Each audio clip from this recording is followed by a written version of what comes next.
Great to see everybody. Thank you so much for joining us. Thank you. We'll get started in just a minute. Good morning. Very excited to see what you have. Thank you. We'll give people just a few more minutes to join and then we can get started. Hello, good morning.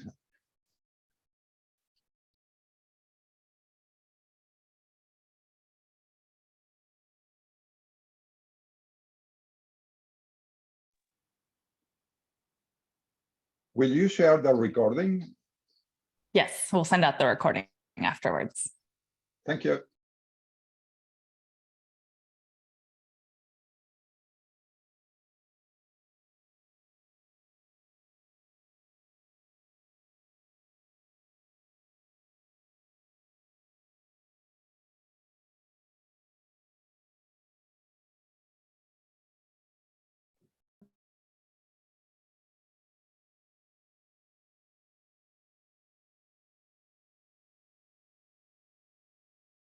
Oh yeah, intros in the chat are great. If you want to drop your intros in the chat so that we can get to know each other, that would be amazing. I'd love to get a better sense of who all is here today.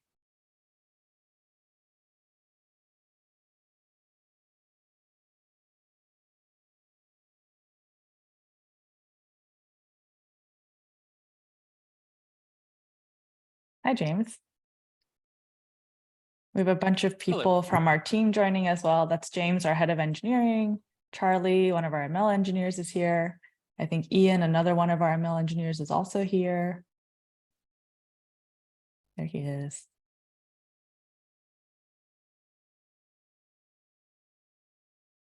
All right, I think we can get started. I'm going to, for kind of everyone's benefit, just mute everyone. And then we should have a Q&A feature. So you should be able to add questions in the Q&A, and then at the end we will address some of those questions. Jeremy also just joined. He's also on our team. He helped organize this webinar, and he might help out with some of the logistics of it as well. Great. So first I will mute everybody, and then I will get started, and then I'm excited to kind of walk you through everything that we have today. Let's see. Great. So I guess just by way of introduction, I'm Jung Won. I'm one of the co-founders of Ott and Elicit. I do a lot of the product work here, and our team's mission has always been to kind of scale up high quality reasoning with AI. Even before language models were a thing, we kind of understood that AI was going to be very transformative, and one of the most important and high stakes applications of AI would be in helping researchers and people who are kind of making research-backed decisions. We've just loved building for all of you. Every single person using Elicit is just doing such cool work, and it's so motivating to talk about the breakthroughs you're making in your field and how you are kind of incorporating this new technology into your workflow. So it's been amazing to build this, and obviously the kind of technology has grown a lot, and a lot of interest in this space has grown, and we're kind of trying to think about how we do so much more and kind of continue to push the frontiers of how these tools can be useful in complex workflows like in research. Today, I'll mostly talk about the next version of Elicit that we've been iterating on and developing, and kind of where Elicit is headed. I want to just walk through the product for you and kind of introduce you to some of the new features we have coming down the pipeline. As we do that, I'll also talk a little bit about the broader vision, and not just what's going to happen in the near term, but longer term, what we're building towards. And then at the end, we can wrap up with any questions and kind of go through the logistics of how some of these transitions will happen. So a lot of this is just going to be product demos. And at the end, we will do Q&A. So I'll start by sharing my screen. So this is actually the future of Elicit. It looks quite different. As you'll see, there are 3 different workflows here now. And so this is going to be one of the big changes we're making going forward. over the past year, we've really tried to help you with literature review, but our vision has always been to kind of automate many different workflows and really support a broad array of research activities. And we're going to start getting into that with this next version of Elicit. So we've been iterating it and building on it and starting to test it with a few beta users. We're going to start scaling up access to that over the next few weeks. There are 3 different workflows you'll see here for now. So first, finding scientific research papers. This is going to look the most similar to what you currently get in Elicit today. There's another workflow where you can extract information from PDFs. You can also upload your own PDFs in Elicit today, but currently you're limited to about 20 papers, and we're going to start scaling this up. You can already do up to 50 papers, but we'll really want to enable people and research teams to be able to connect up to thousands of their own corpora and their papers to kind of extract information at a very large scale. We know there are a lot of teams doing kind of manual annotation of this work today, so we want to kind of enable automation in that workflow. And then a new workflow that we're really excited about is called Discover Concepts Across Papers. This takes some of the information that you can find within papers and summarizes them across multiple papers. So this one is quite different. I'm really excited to show you that as well. I'll start with some of the ones that are familiar and just kind of introduce you to the product as we start giving you access. Hopefully this will help you orient yourself. Things that we're trying to iterate very quickly and things will change, but this might be a quick introduction to what is to come. So this is very similar to kind of current Elicit. There's a search bar. You can ask a query like you can do in current Elicit, like long-term benefits of meditation, for example. And we will, like Elicit does, search for papers, same corpus, so about 200 million academic papers from the semantic scholar corpus. And then it will find the papers that are semantically relevant to your query, summarize the abstract, just like current Elicit does in a way that's dynamic to your query. And then we actually are kind of expanding the overall summary. So sometimes in Elicit, if you ask a question, you will get a narrative summary of the top papers. We've expanded that to queries even when there aren't explicitly a question. And actually, this will summarize the top 8 papers, not just the top 4 papers. So a lot of people have found this really helpful for getting kind of a narrative introduction to the first few papers, get a little bit oriented, figure out how the papers might be a little bit different from each other before jumping in more deeply to the papers themselves. One thing I'm really excited about, as you'll see across all of these workflows, is every time you see a paper, you can kind of open it, and it creates this new tab where you can start engaging with the paper and reading it if it's open access and going deeper. So every single paper you can kind of open here, and then it's a little bit easier to go between an overview across all of the papers, and then when you're ready to go deep, have the paper kind of right there and have all of the kind of papers you're interested in right there for deeper engagement. A lot of the other features are, we're starting to transfer a lot of the other features over, so you can sort again, by kind of publication date. Obviously, that's really important in a lot of fields. So you can see the most recent papers. You can add columns like you can in current Elicit, whether you're interested in the intervention or the outcome measured, and we'll start to extract that information from the papers as well. And then you can actually see more in line where the source of where we get this from the text. And then once you click in, again, you open up the paper and then see, just like in current Elicit, where all of these answers are coming from. That will be highlighted for you. A lot of the same filters. So by publication date, different study types. If you need a specific keyword, or you find that a keyword is very related to your study, but it's not, often introduces a lot of kind of irrelevant studies, you can exclude certain keywords as well if it seems like that will help improve your results. And then similarly, like with current Elicit, you can kind of export the results to a BIB file and import them into your reference manager, or export them as a CSV if you want to transfer them and kind of like review some of these extractions and these answers, and make edits to them yourself. I can pause, maybe I'll pause really quickly for some quick Q&A on this. We can try and make this a little bit interactive. If you want to drop any questions about this workflow in the chat, I can respond to some of them now. I think there's specifically a Q&A function, so I will check that. Oh, I don't know if you... Okay, if not, feel free to just add them as we go along, and then I will get to them later. So the next workflow I'm excited to show you is extracting information from PDFs. Again, this is something that exists in Elicit today, but we'll now be able to build this at a much greater scale. So I'll just test it on 5 PDFs for now, but really excited to push the limits of this and let you kind of upload thousands and thousands of papers. I think some research teams are investing a lot of effort and hiring a lot of research assistants to do this extraction. And I'm excited about language models' ability to kind of do that at a much more affordable cost, do it much faster, and also help with the kind of like accuracy and doing additional checks. So this one's pretty straightforward. Upload a bunch of papers and again, kind of extract different data from the papers, like the intervention or the outcome measured. And then now in Elicit, you can actually, currently in Elicit, the version of Elicit that you've all been using, you can add a custom column, but it's a little bit limited in its format. So you're often pre-filling, you're often just kind of asking questions of the form, what was the blank? But now this is much more open-ended. So you can ask a question like, who implemented the intervention? So it doesn't have to be in this, what was the format? And that will also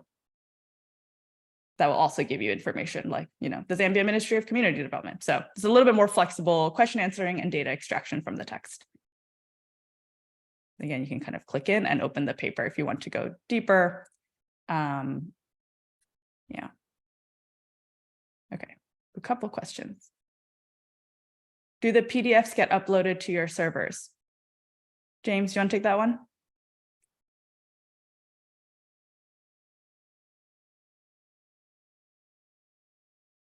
Oh, I've muted you. Hold on. Let me see if I can unmute you.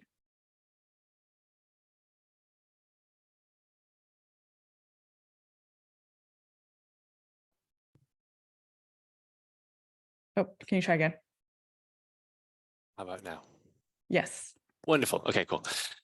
Yeah, good question, Joel. Thanks for this. It's something that we've heard a couple of times from other users. The way that this works right now, I should say the question just in case people haven't seen. So Joel's asking, do the PDFs get uploaded to our servers? He's asking for reasons of copyright issues. And yeah, so right now we do upload the PDFs to our servers because that's where we do the parsing and we do the sort of ML work over them. But we don't store them in a permanent way. We just store them enough for us to do our work, and then after the cache expires, they go away. However, this is something that we're considering changing. It's not something that we'd roll out without making it really clear that something is going to change and that the semantics are shifting about here. The reason that we're looking at making this the shift is that if you're dealing with lots of papers, like lots of papers, as in thousands of papers, and I see that Charles has a question in this direction, then it just doesn't really work with browsers. We've seen that browsers start to fall over after a couple of hundred when we've been trying to do tests ourselves. So in that situation, we would need a way to store them away in a kind of durable way on our servers, so that we can use them in the future. So the way that we'd implement that would be quite different, and it'd be obvious that that's something we were doing. It's not the way the system works. It's not the way the system works right now, but it's something that we're considering for the future, is storing them permanently. And it would still be, it would still be private to the user. So yeah. I think this is related to Eileen's question. Given subscriptions that library use or vendor agreements about sharing, what are the rules about this with Elicit? Isn't this violating copyright for non-open access papers? So anything you upload would not get shared with any other users. It would be very specific to your own use. Yeah. Should we do some of these other questions, Joanne? Yeah, that'd be great. Okay.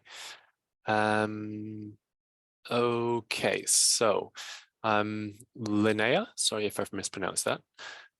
Can the extraction tool differentiate between 2+ experiments or data collection opportunities or studies in a single publication? I think we would tend to struggle in that situation. It's definitely less reliable than if there's just one very crisply defined, very clear thing for obvious reasons. It kind of depends on the way that the thing has been phrased. It sort of depends on how clear it is within the text. So I'd be less confident, I'm afraid, if it's kind of a much more convoluted description and there's lots of different interventions being trialed. It's something that we've seen when there's multiple different things being tested in one paper, then it starts to get a bit more complex. But we have had success in extracting those, and we just list them as, you know, separate items in the intervention column. So I realize that's a bit of an arm-wavy answer. It kind of depends on how the experiments, how the interventions, for example, are being phrased in the paper.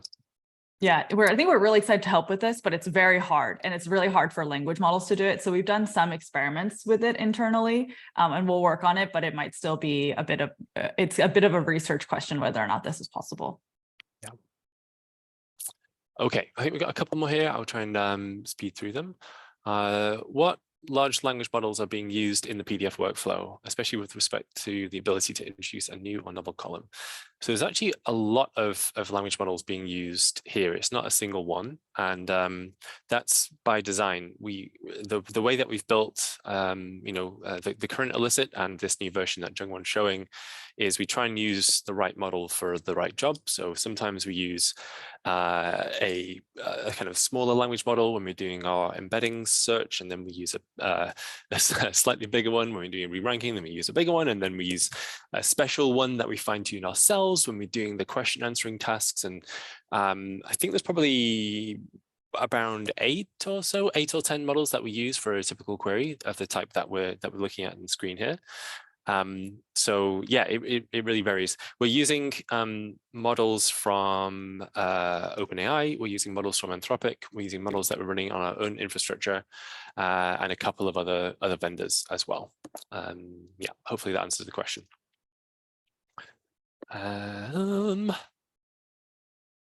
Okay, so yeah, it looks like Jennifer Gu is asking, will the PDF papers be added to the Elicit corpus? I think we've covered that. They will not.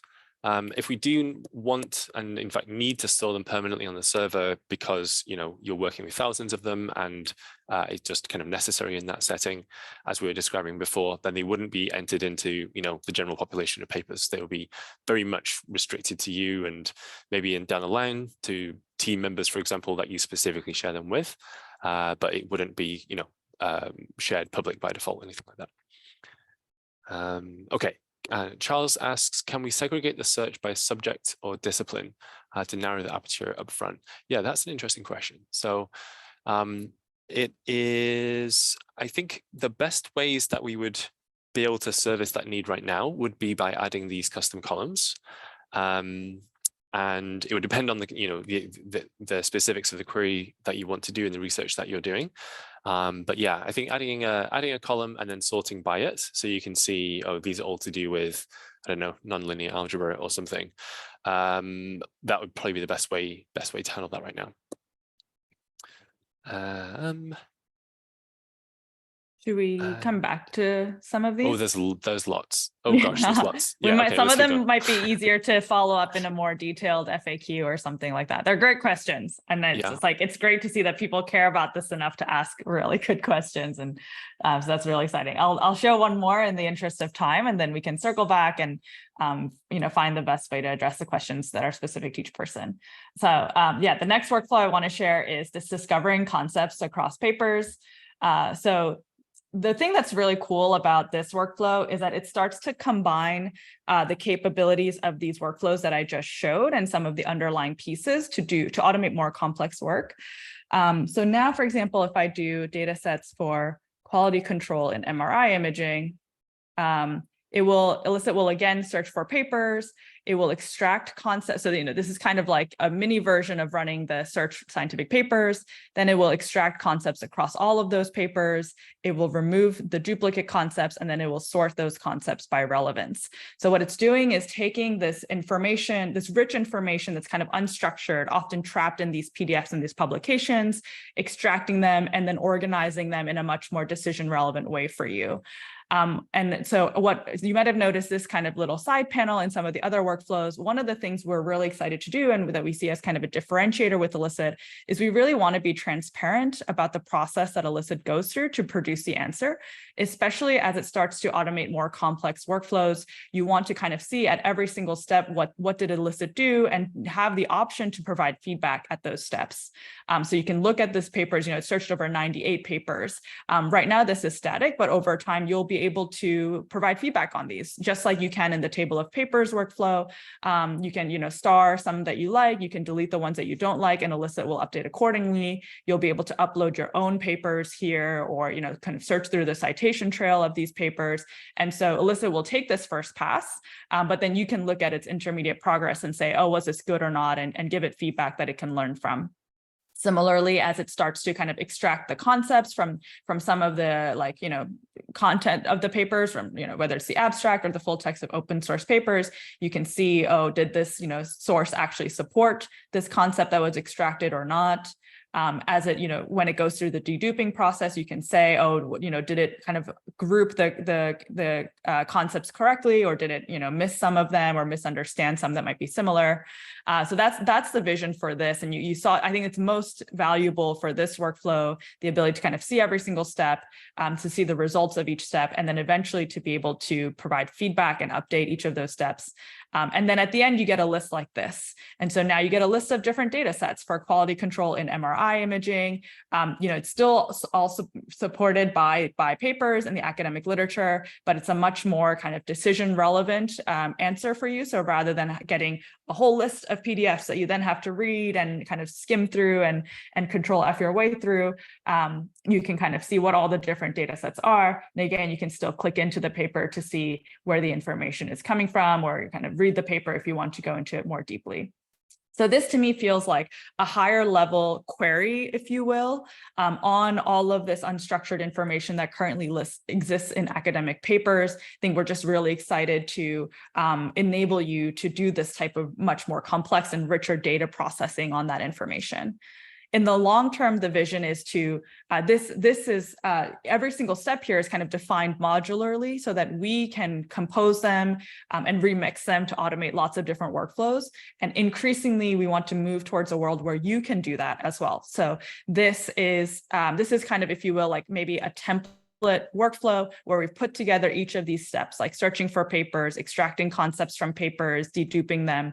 But eventually we'll surface them to you so that you can combine these in ways that you want to automate your own workflows. You'll be able to add certain steps, like maybe you want to add like a search on GitHub step or a search on papers with code step.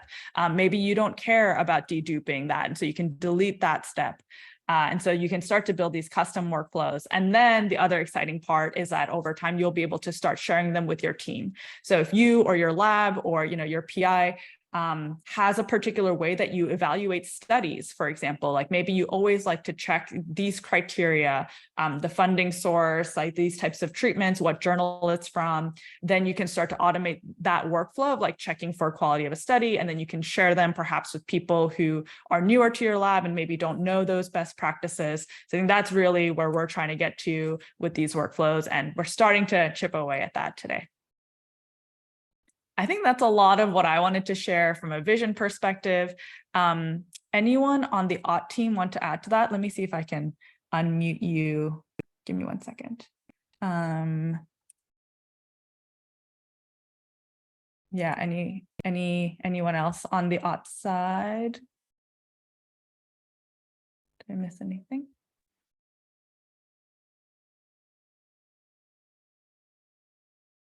I think I've given you the opportunity to unmute yourself if you're interested in saying anything. Cool. Okay, otherwise I'm happy to jump to more questions. I'll open up the Q&A and see what else we have in here. I think James has answered a bunch. Yeah, I think Ehsan asked a good question about what training and methodology and data sets are used. About what training methodology we use and what data sets we use. Maybe this is a good question for James. Mm-hmm. Are you still muted? Hold on. Let me check you. Okay, how about now? Okay, cool. Yes, I can answer that. And then there's a couple of other things, a couple of questions I wanted to highlight as well. Because of the way that Elicit works, we actually tend to think less about training data sets than other other labs might do who are training these large language models themselves. That's something that we tend to do less than other places. We're using existing models in hopefully useful ways and in interesting ways. So that's why we use models from OpenAI, from Anthropic, and from other providers. And it's those guys that are feeding these massive data sets into the models. The data sets that we do look at and that we work with are obviously the paper data set, which we get from Semantic Scholar. We're actually looking at adding some other sources for papers as well. That's the main one right now for papers. And then we've got we take notice of what kinds of queries people are trying to do with Elicit, and then go and get what we call gold standard data for those kinds of queries, and we use that to evaluate how well we're doing. So each of the columns that you saw when Jungwon was demoing the system, we have an idea of what correct looks like there, and we get that from basically contractors, people who aren't us, who are independent, and we'd say, given this paper, given this paragraph and this question, what would the right answer be? Sometimes it's contractors, sometimes it's actual academic experts, depending on how tricky the question is and the setting. And we've built up our own data sets of those types that help us fine-tune models, which is kind of like training models, but it's more like minor adjustments after most of the training has happened, or just to have a sense of how well we're doing, and should we take this approach or that approach to provide a better user experience. The other thing, so there's a question in the Q&A from Jamie Fogel, which I was just writing an answer to and then realized it was getting a bit long. So his question was, how can we be confident that the results are reliable and that hallucination isn't a problem? Which is, a really good question. I think I saw some comments in that direction in the meeting chat too, of things being reliable and transparent and epistemically grounded and so on. So I think there's a couple of points to hit here. Firstly, because of the way that we've built Elicit, it's not some big inscrutable, obscure language model which sits behind this thing, and you feed questions and papers in and it spits answers out. That's not the way the system is structured. The way the system is structured is that we have these separate pieces with really well-defined interfaces around them and data flowing from this to that. So we go and find some papers, and then we filter down the papers, and we filter them down again, and then we find the most relevant sections of the papers and we ask questions of them, and this is all very kind of explicitly defined. And that is one of the main reasons why hallucination is less of a problem for us, is because the problem has been decomposed into these smaller chunks, which tend to be much more tractable and much easier for the language models to solve without kind of going off in a random direction, appearing very believable, but it's just making stuff up, making up citations and all the rest of it that I'm sure everyone's seen. So because we have this decomposition happening, it means that there's a kind of structural, we structurally avoid, or I don't know if we are 100% hallucination free. I don't think that would be a claim that anyone would confidently make, but it's a massively reduced problem compared to just using some inscrutable language model.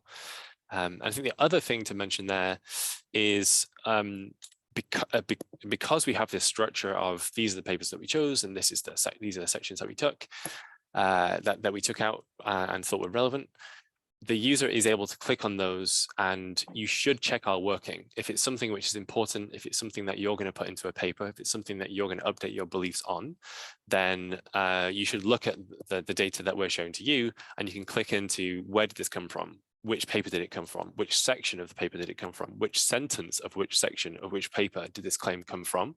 And it's only at that point should you really start to think, okay, there's probably something here that I can trust. And again, that's something that you can't get with alternative approaches. This is an example. So you can kind of see this in Elicit today. When you click into a specific cell, you kind of see the source where the information comes from. Similarly, going forward, we'll highlight where specifically in the paper the information came from, and then you can go deeper and check. And this is kind of, just using the abstract, but in general, we'll highlight at least where we got the information from. And so even if it's, we'll do our best to kind of reduce hallucination and, like James said, define the task really well and ground it in high quality academic text to minimize that. But even when we do make mistakes, we try to make it obvious and easy to check.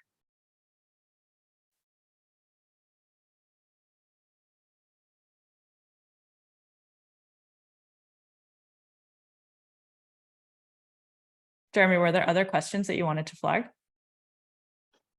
Yeah, so a few people have questions about moving beyond empirical studies into other domains like law and the humanities.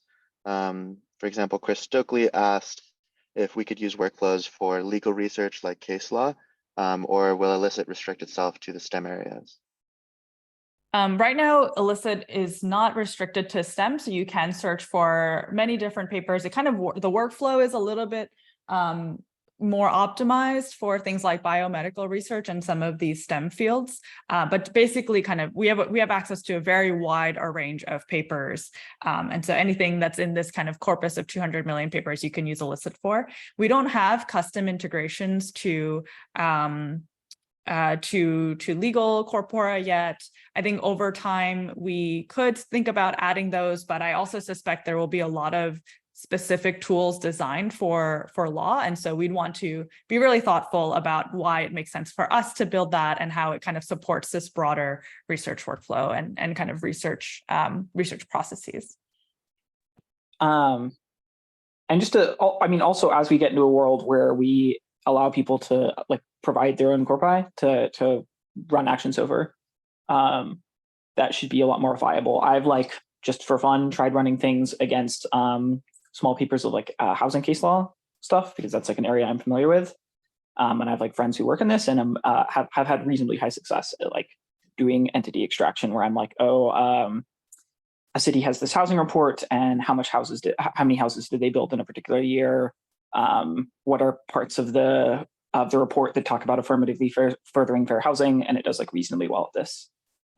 So as we get into a world where you can just upload all of your papers, that kind of provides a bridge in that direction for folks who are trying to do things that aren't covered by our pre-programmed corpi. Mm-hmm.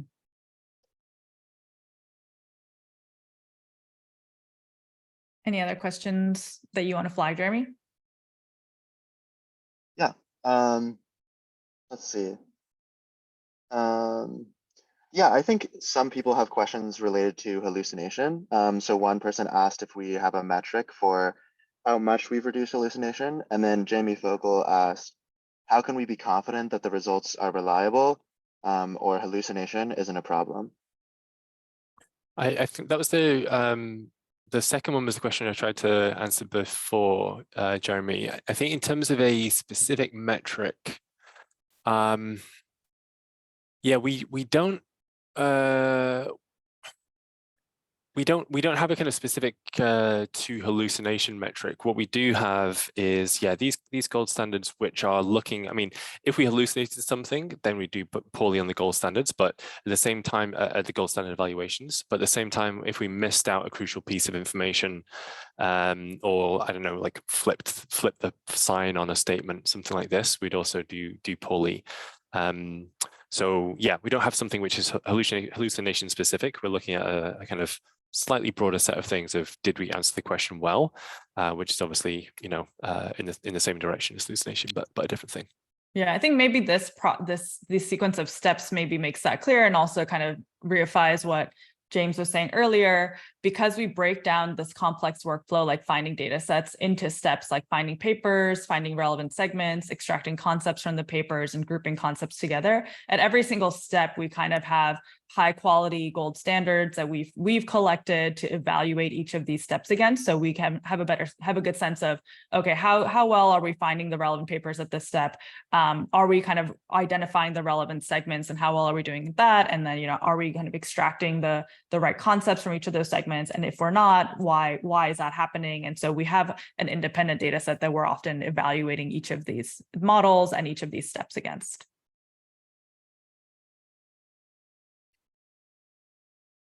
There's a question from an anonymous participant who's asking if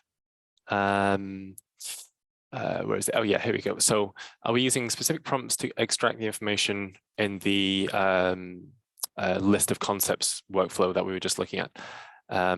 Because sometimes these models make stuff up. And so I guess kind of on the hallucination side of things, again, I'm first of all, at a meta level, really glad that everyone knows hallucination happens and is worried about it, because yeah, like people didn't a few months ago or something. So that seems good. And then I think to the last point there about models making stuff up. So we do include some model generated ideas into that list, but we only we always try and ground them in specific papers as well. So if we're asking for, I don't know, a list of dog breeds or something, maybe a model makes up a bunch of stuff, and maybe we extract some dog breeds from some papers in the kind of canine publishing literature. And we would, for the things which come from a model, we would check if that is supported from a paper that we have access to. And then, yeah, when you click on Golden Retriever or something, it would ground out in the paper where it was also referenced. So yeah, making sure that these things can be linked back to some sort of ground truth upon which you can make your own value judgment and decide how much you trust it is something that's super important to us. There's a question from Mikhail about, are there national language sources in the document space of Elicit? And there are, as in, well, basically anything which is in the Semantic Scholar dataset is present in our dataset, more or less. We have to filter some things out, some papers out for kind of non-interesting reasons. But because of the sort of makeup of papers which have been published, and that Semantic Scholar have access to, and therefore we have access to, there's definitely more English than other languages. But yeah, there are papers in other languages. I found a bunch in Spanish, a bunch in Catalan, and interestingly, I found this quite recently. If you add a column, as Jung was showing, and ask a question there, like what was the intervention, what was the effect size, something like this, we will do our best to translate that back into an English answer. So let's say there's paper in Spanish, paper in German, paper in French. The answers that you would get are going to be in English, which might be good or bad, depending on which languages you can speak. But yeah, we do a kind of on the fly translation. But then when you click through, it would you would see the paper in its original language. Okay. I think I'll probably switch gears a little bit. There are a lot of really great questions here, and we'll try to collect them and find other ways to update them over the course of our communications about these workflows and Elicit, and or like maybe follow up with some of you individually or over Slack to kind of respond to some of the remaining questions. In terms of what happens next from here, this is definitely still a very early product. We're really working on getting it more reliable, like I said, getting it to scale to more papers and starting to kind of transfer over some of your favorite features from Elicit today. So we're still going to do the rollout in a pretty staged and incremental way. We'll start inviting people, like a few more people, like a few thousand more people every single week to test it, give us feedback, where we're really working hard to kind of develop this and get it ready to help you significantly in your workflows. So you'll start to see emails from us inviting you to sign up, play around with it. Would really, really love your feedback, especially around some of these new workflows, how useful they are and how we can make them better. Like a lot of the ideas here already are super great for us. So excited to do that. And then I think at some point when we feel ready, we will probably sunset the old version of Elicit. We'll give you plenty of time to adjust to that and let you know and make sure this new version of Elicit is really the right kind of future for everyone. But we are going more actively developing this one and not so much the one that's currently live. Obviously, you can still use it. Hundreds of thousands of people are using it every single month. But going forward, this is really the future, and we've built this in a way to be much more scalable, to be and kind of really be able to do much greater kind of computational processing. So really excited about having this be the new paradigm that we operate under. I think that's most of what I wanted to share. Yes, definitely seeking volunteers for serious beta testing, and there are some questions around pricing, which I did want to talk about. This is something our team is also thinking about. We will probably introduce pricing in the next month or so. Some of these workflows are pretty computationally intensive, and at the point where we have hundreds of thousands of users, we need to find a way to be more financially sustainable. We're thinking about what is like really the right way to do that, what we can kind of continue to offer for free and let people, give people a chance to like really understand how well it's working and how it fits into their workflow before making sure that before they have to commit to paying. So we'll be iterating with that, just like we kind of iterate with every other part of Elicit. I think we'll be iterating through that. So there will be pricing introduced in the next month or so, and we'll share more details. In the meantime, Elicit will continue to be free, and we're hoping that a meaningful part of it can continue to be free. Okay. I think I will wrap up there for today. So thank you everyone for joining, for all of your questions. We'll share the recording and we can respond to some of the other specific questions that you had. Really excited to get you guys on the beta and have you start testing this. And also really, really grateful for our team that has been working on building this really, really difficult product. These models, as you know, are very new. They are like, obviously they have limitations like hallucinations, but they're also pretty difficult technologies to work with. They're very unreliable. They're really hard to run at scale, especially when you're trying to get them to process, thousands and millions of papers and do a lot of reasoning basically over them. But I think they've really done a great job investing in the right infrastructure to be able to do really cool stuff going forward. And so I'm excited for the world where, you can all kind of start to automate your own workflows, share them with other people, and to just create like really rich processes and research through Elicit. So excited to keep supporting you in your work. Thank you guys so much for joining. And also thank you for our team for all the hard work that you've put into it. Thanks, everyone.